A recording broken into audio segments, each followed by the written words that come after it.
ให้อาหารหมูยามเช้าวันอาทิตย์แล้วก็ถือโอกาสอาบน้ำให้เพิ่นเลยอาบน้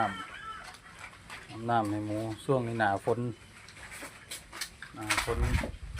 หน้ามะไม้หน้ามะม่วง